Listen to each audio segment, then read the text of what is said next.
Newcastle night. That's a great try from Newcastle. Newcastle have won Rugby League's crown. On Nights to Remember, the quiet achiever, a look back on Mark Hughes' career. Mates for life, trekking with the old boys. The players who made one of the game's greatest characters laugh. And the Joust, they do whatever they do. Hello and welcome to Nights to Remember, thanks to McDonald Jones Homes. I'm Stephen Mountain, joining me, co-host Mark Hughes. Now, Hughesy, we've done news stories, radio, we've done the sideline, the big screen at the stadium. Finally, the band's back together. They are, and some say I've carried you all the way, Mountie. I can't wait to talk a bit of Knights. It's going to be a lot of fun. Well, some say it's unconventional. You did barge your way onto the set, and if anyone didn't see last week's episode, here's how it all happened. Mate, I carried you there on the sidelines for about 2 or 3 years, and now you need me again. I've still got sore shoulders from last time. So you want me back in there? Well, Kate's going on leave, and she's leaving me high and dry. Oh, well, I'll get it fixed up and I'll come back in. I'd love to help out, mate. I always love working with professionals and also yourself. Well, to be fair, I did walk into that. Mate, I was grossly misquoted. That's a media beat-up. But, no, I can't wait to work with you again, mate. It's going to be a lot of fun talking about the Knights. Yeah, look forward to it. Well, we've found some highlights packages of your career, and these even go back to the days before you were a Newcastle Knight. Wow. Let's take a look. A massive red, white and blue swamped #1 sports ground after yesterday's 24-4 triumph, all keen to savour the hat-trick. Hours later, the celebrations intensified as the party moved west to Curry. The Coalfields community overwhelmed with their team's success.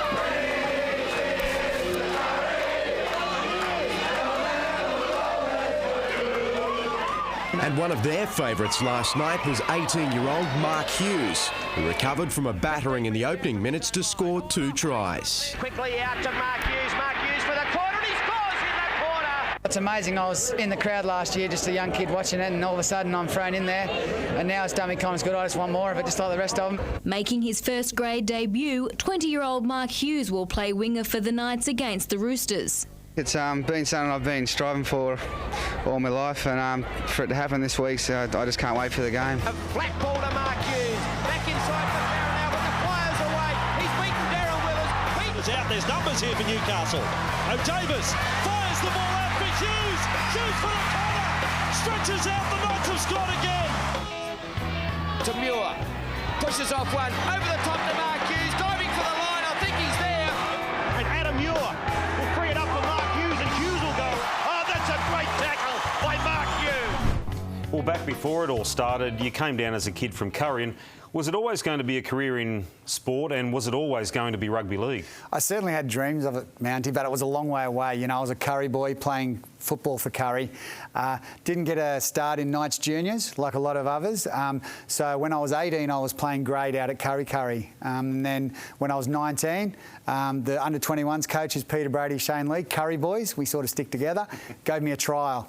And then the card turned a little bit from there. But I guess people saw my light frame and stuff. Well, I only had about 3 months weight program behind me, I think, when I got into first grade. So it was a different track to what a lot of younger players that go right through the junior systems take. But I'm grateful I took that because I learned a lot from it.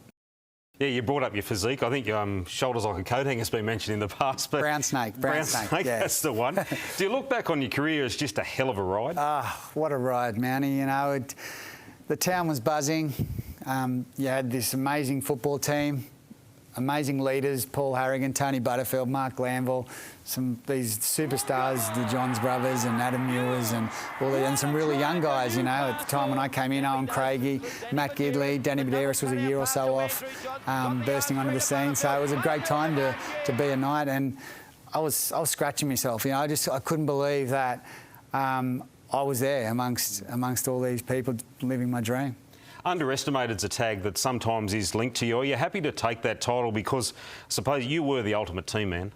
Yeah, look, yeah, that was it, Mountie. I did what I had to do for the team. We all had our roles, and I knew my role, and I played that. And, you know, like you said, I probably wasn't the biggest or most powerful, but I knew my role, I knew where to be, and, you know, I managed to make it work. And that's what you've got to do in life. In life, I guess, is just find a way, and that's what I did. You had some great coaches over the years, of course, Malcolm Reilly, Warren Ryan, Michael Hagan. Did each of those men have an influence on your life? Yeah, Mal Reilly gave me my start, inspirational. Warren Ryan, tactical, knowledge of the game. And I think Michael Hagan, just a genuine great person and really good. So I learned lots of different things off all my coaches. I'm lucky to have 3 good coaches. And of course, you made some of the best mates along the way. You will have them for life. Yeah, like I think anyone that plays sport, you know, you get camaraderie and you can win premierships and do great things, which is wonderful. But I think the mateship and the friendships that you forge is the most important thing. And to this day now, I'm great mates with so many people that I played with. And I know when things turned, you know, when I've had some troubles in life as well, they were the first ones to put their hands up and say, we're here for you, mate. And that means a lot. Well, we're going to touch on that after the break because we're off trekking with the Knights Old Boys and the Mark Hughes Foundation. But you're watching Knights to Remember thanks to McDonald Jones Homes.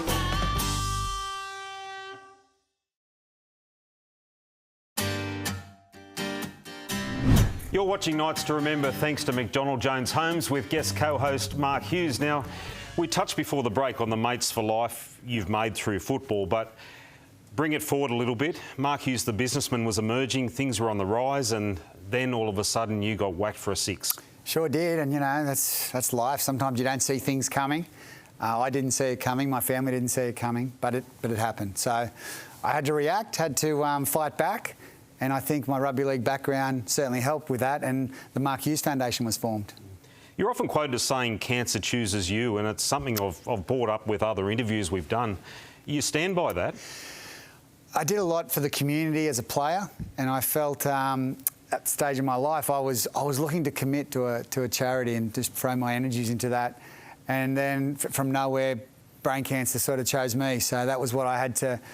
That was what me and my wife Kira Lee had to do. We had to take it on, head on. Like I said, things happen in life. Sometimes about how you react and how you fight. And through this foundation, we're putting up one hell of a fight. Well, of course, out of that, some of the mates that you've made for life really kicked in because that led you to some of the greatest adventures you could ever have. Yeah, you achieve so many amazing things on the footy field and then this happens. And it all come from Billy Peden, my great mate, that one Christmas day after lunch, so he probably had his turkey and a couple of cold beers, he rang Chief. And then gone for a run. And probably trained. And he rings Chief and says, we've got to do something for Yuzi. We've got to challenge ourselves. We need a challenge. So him and Chief put their heads together and came up with Kokoda, coast to coast. So not only doing Kokoda, we rode 120 kilometres on mountain bikes over there as well, which hadn't been done. We had 18 trekkers. Brad Godden was part of that, and just some wonderful people from the community that decided to put their hand up and wanted to help the foundation. And that started a magical journey that we've had. Well, we have something to show you on that. Let's take a look at some of those amazing adventures. You know, when anyone close to you gets struck by cancer, it's you know, it's a pretty harrowing experience. I missed the Kokoda trip last year, and then he rang me up and said, hey mate, we're going to do base camp this year, you interested? I said, absolutely. This is a great idea in its own right, raising money for the Mark Hughes Foundation, but to do it with a bunch of friends and to meet a bunch of new people, make some close friends out of them, yeah, it's more than worth 2 weeks out of my life. We talk to people coming up, and you know, I don't know the exact percentage, but out of 10, you know, there's a few that don't make it now. Out of 28, that equates to quite a number. But I'm backing myself in, and this group, and we're all going to get there. It's been a bit of a whirlwind, to be honest. It feels like 5 minutes ago we arrived at Sydney Airport. We've had some challenges with luggage not turning up, and we all sort of turned our minds to what we would do if our luggage didn't arrive at all. Highlights, there's been a few. The waiting in the airport for 4 hours before we flew out was interesting, and then obviously the flight in. I think it's the most dangerous airport in the world, which was pretty sketchy. That was an experience. Wow. Halfway there, I think it dropped about 100 foot. The landing was probably just as scary, so thankfully we got here. Ticked that box anyway. The local people here are amazing. We've seen some of the porters are carrying huge amounts of weight. You look at the Chief too. Chief's got, you know, bad hips, bad back, 2 bad knees, and he's just soldiered on it. So, mate, how you going? Yes, mate, Chimpy, I'm wonderful. But I can look in his eyes, he's not. he's just got great mental toughness. So. I really love the kids, the villages that we come through, and to be able to hand out a few little toys that I, on the quiet, stole off my kids. Don't tell them that. You know, there's just been some absolutely magical moments. The resources they have here are very limited, but at home, you know, the world's at our feet. There's a lot more we can do at home to help out. The bonding of the group around a great cause has just been a superb part of the trip. Every person that put in $1 or $1,000 to support this team, it's an emotional thing for me to get my head around, because it means that people have dug into their own pocket, and I'm very grateful that there is that type of support out there for brain cancer. Incredible adventures there. Do you learn more about each other than you already knew on those sort of trips? You learn a lot about each other. You know, you learn a lot. You learn a lot about patience, because you're just walking from 6 in the morning till 6 at night. And there's nothing else to do but walk step by step, one foot after the other. And you learn about each other, and you think you know someone, but you spend 10 days on a mountain together, and not just former teammates, there's just amazing people in the community. You know, a CEO of a bowling club, a miner, all walks of life, and we join together for a common cause. We pay our own way, and we get our friends and family to support us, and we raise staggering amount of money. Through these treks, through this idea from Billy and Chief, we've raised over $1.7 million out of our 4 treks, out of those. So it's serious money. And, you know, my great mate and teammate, Adam McDougall, he's put in over $500,000 to our foundation. He's our biggest donor. Him and Belinda and the Manshake, it's just amazing. NIB, local company. So much amazing, great support out there. And no doubt plenty of characters who we will take a look at some of them after the break. But first, we found this in a dusty room next to the studio. It's one of your many alter egos. Tell us how Julius Merlo came about. Mountie. So the club would often do functions for sponsors and all sort of luncheons, and they'd often want to liven it up and have some fun. So I was often the go-to. Stephen Crow would usually come to me, and I would put together a show. Show's a loose term, but I'd try my best. Now, I don't know how it looks these days, but at the time, we used to get a bit of a giggle out of it, but I'm a little bit nervous now, I must say. Well, let's take a look at Julius Merlo. You're watching Nights to Remember thanks to McDonald Jones Homes. We'll see you on the other side of the break. Typical of the Mafia Code, crime boss Mr B wasn't saying anything outside as he prepared to front a range of charges surrounding racketeering and a questionable commercial appearance for a concrete company. He'll have his chance to talk in court. What about how come he turned up in a red Monaro? How come you're wet? Now let's go. With Mr B sent down on all charges, Merlo was left a lonely man, failing to win any of his big-name cases. He will be looked after. Is it true you're under suspicion for the same crime? Mr Merlo, you're as sleazy as you'll find. Will there be an appeal? Will there be an appeal? You're as sleazy as you'll find. Here's an appeal. Here's an appeal for the lot of you. How's that?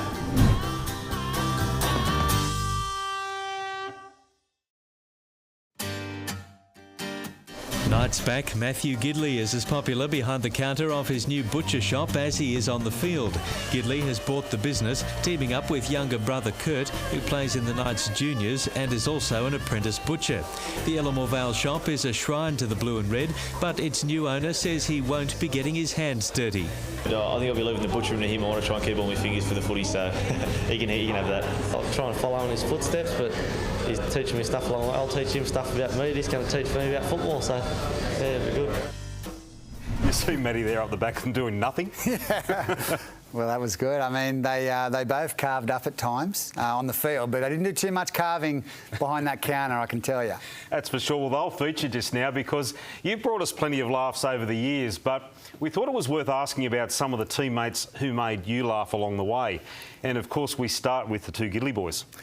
Yeah, this duo, I've had so many laughs. And Kurt, he's the action man, and the dress-up, for the dress-up parties, was always a star dressing up, and he just actions, dancing. He was fun, outgoing. And Matt and me, we were very similar sense of humours, and we'd sit back often and just sit there and talk and laugh at the same things. And I got a lot of good times out of both the Gidley boys, that's for sure, and still do now. Next up, a great mate of both of ours, Stephen Crow. Crowy. under 21s, he was injured. He came back and helped us coach, and he sang on the bus, and he started to teach us a bit of fun as kids. And he's just one of them characters that you got to have and in a club, you know. And I remember we'd be in a pub, and he'd get the pool cue and he'd put it on the ground, and we'd gather around him, and he'd go to clean and jerk the pool cue, but he'd fail on his first few attempts because it was so heavy, and the crowd would get behind him and the atmosphere would grow, and the courageous Crow would get under it. He would get it up and he would snatch it up, much to the delight of us fans around him, and he just put on a show. He'd love a laugh for the boys, so Crowy's a classic. It's hopeless. Now try again.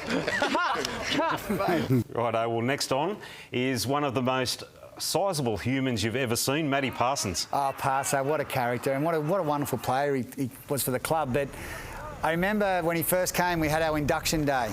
We did it every year, all the players, all the staff. You get the booklets, you learn about the club, and I stood up and I said, I'd like to, and Matt was just feeling his way into the group. I said, guys, we're in the presence of greatness. We've got a Knights record holder in the rooms. He holds a record, and he had a lot to do with this record, and I'd like to congratulate Matt Parsons, because Matt was a key member of the South Sydney team that we walloped 60-0 last year and our biggest ever win, and Matt was a huge part of that. So that was Parso, and from there we were the best of mates, and he used to come to our house after training, and me and Bedsy, and we'd hear the car pull up, and we'd race around and hide the lollies and the chocolates and all that, and he'd come and camp with us for most of the day, and then we'd train in the afternoon, and yeah, just a great character, Parso. I bet it was always fun hearing him and Simo in the same room together, Steve Simpson. Yeah, they were really good mates, and Ben Kennedy was with them as well. Daniel Abraham, they liked fishing. I think we had nicknames Hook, Line and Sinker at one stage. You can work out who was who, but yeah, they were good value, them boys, and they did hang out a lot. Well, also in your list of people that you thought of for this week is your old flatmate and still great mate, Benny Badiris. Yeah. Me and Bedsy lived together for 4 years. Wow, we just, so many great times. And we had a little bar downstairs. We called that bar Whispers. Now, that was because no one would ever shout in Mountie. We paid for all the drinks. So Whispers bar was downstairs. We had some simple little rules, especially around shopping. When we were high-flying and going well, we found shopping at about 5 o'clock of an afternoon at Coles was the way to go.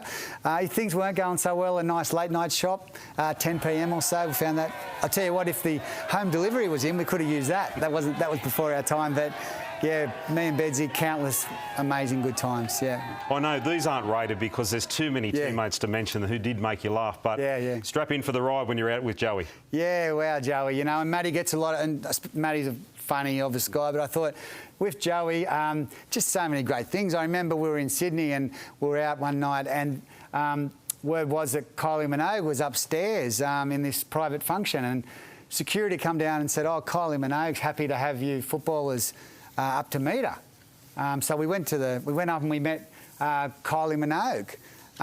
Look, Joey went and met Kylie Minogue. I was restrained by security at the bottom. They wouldn't let me in, but Joey did. But I like to say that I did as well. But that's Joey, you know. You're just, fun guy. You know, to be able to, amazing footballer, a lot of laughs and fun, and good character. We'll hold that thought. There's more laughs after the break because the Joust boys are standing by. That's next on Nights to Remember, thanks to McDonald Jones Homes.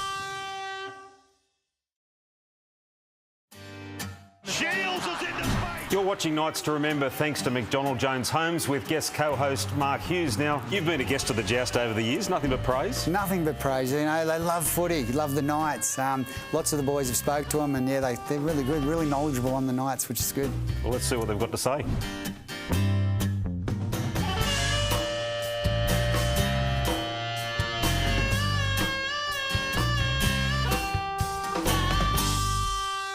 You know, Nagy, I had an idea the other day and I'd love to run it by you. Okay. So, obviously, we've got a new coach. We've got a lot of new players at the club. You know, I think it's time for a rebrand. A rebrand? We're not going to flip the logo again. Oh, no. This is going to be complete top to bottom. Complete and utter rebranding of the Newcastle Knights. You know, it's time that we represent more than just the city of Newcastle. We've got to represent the greater, the Hunter. Yes, the Hunter. And what's the Hunter famous for, Nagy? Coal. And how do we get that coal out to the world? Boats. And who drives the boats? The Navy? Well, less militaristic, more mercantile. The sailors. The Mariners. The Mariners. The Hunter Mariners. And look, I love red and blue. It's a classic. I think they look fantastic together, but you know what goes better with blue? Canary yellow. Oh, easy to see at night. That's what I imagine most of the boats would be leaving. And I went to the Greyhounds the other day. I had a bit of a flutter, and I thought it's really a super facility, and it deserves a super rugby league team. A super league team. A super league team.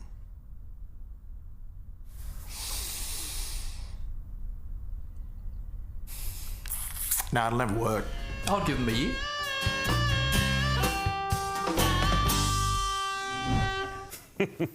Thanks, boys. That is the joust, and Liam and Nagy will be back next week. But Monday's what we're worried about now. Huge day for the Mark Hughes Foundation. Sure is, Mounty. Now, we ordered these beanies before Christmas, and of course there's been the virus and so much going on, but we're powering on because brain cancer doesn't stop and there's people getting diagnosed. There's people that won't make it this week. So we're going to power on. We're going to sell our beanies. So this starts on Monday.